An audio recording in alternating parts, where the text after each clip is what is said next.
Hi everyone, welcome back to the Property Finance Podcast, and I want to talk about an issue that we're seeing coming up more and more regularly at the moment. So with the current market that we're in at the moment, we're seeing more lenders pulling out last moment. We're seeing poor valuations, dodgy QS reports. So it's becoming kind of more of a pivotal thing that we need to be prepped for. And I think there's a lot of panic around it and a lot of kind of noise around it where clients are saying, well, okay, what happens if they pull out last minute? What happens if they do this? What happens if they do that?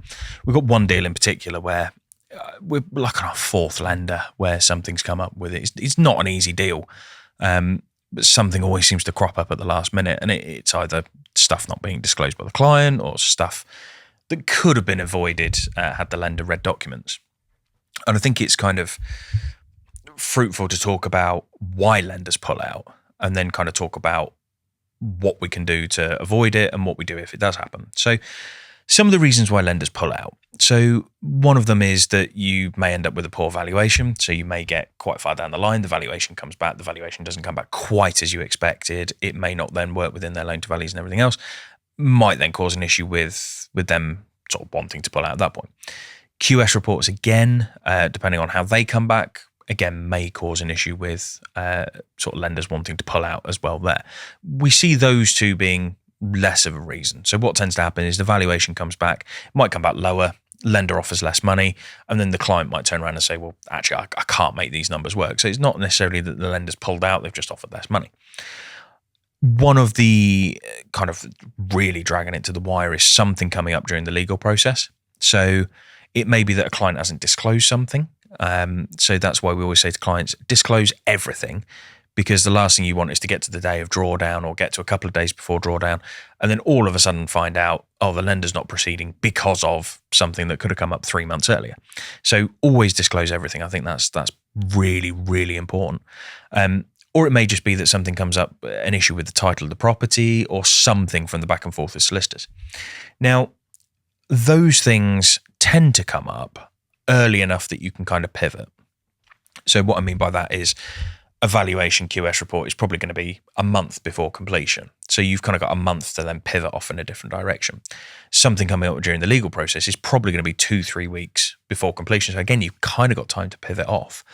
The other thing as well is that all of these things that come up, if it's a purchase, for example, you're probably not going to have exchanged anyway. So there isn't any sort of set deadline. So what tends to happen is these things may happen just before you were planning on exchanging, but realistically, because you haven't exchanged, you're not kind of on the line for anything.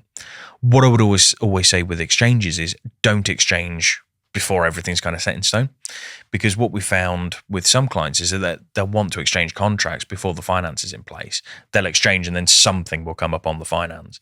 The problem you've got is if you've exchanged, you then leave yourself open to, you've got to complete. And I think people maybe underplay that completion element.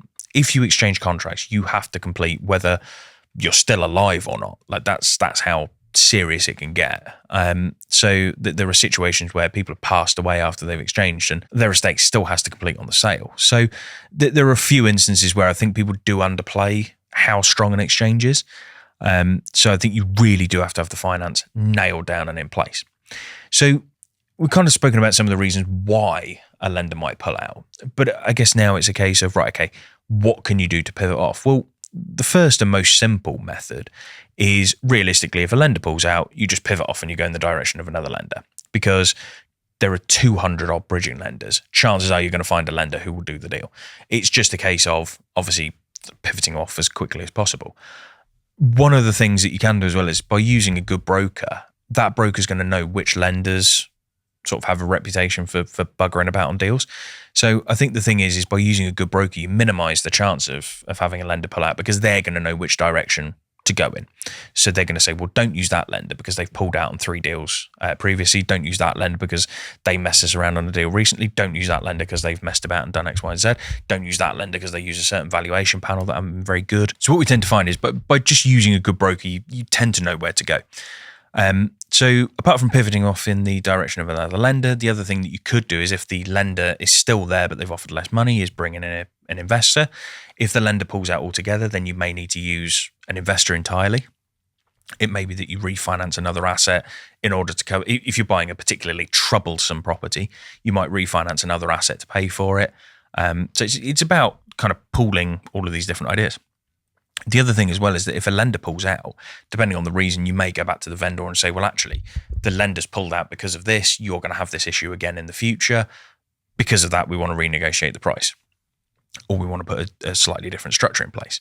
So it can also be a positive because it can kind of give you a negotiation tactic depending on what's come up. So just to kind of put minds at ease a little bit, obviously we've spoken about some stuff that can really go wrong.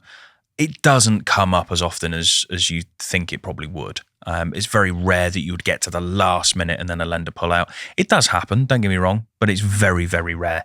By putting in good structures, using a good broker, using good lenders, using a good solicitor, being completely transparent up front with everybody, it really does reduce that chance of something happening. Because what you want to do is if you've got complete clarity and sort of complete transparency on everything moving forward, at least if anything did happen and the lender did pull out, you know it's something that was not in your control. So like, for example, if something comes up on the title, right of way, covenants, all that kind of thing, then you know it's not your sort of fault or your doing.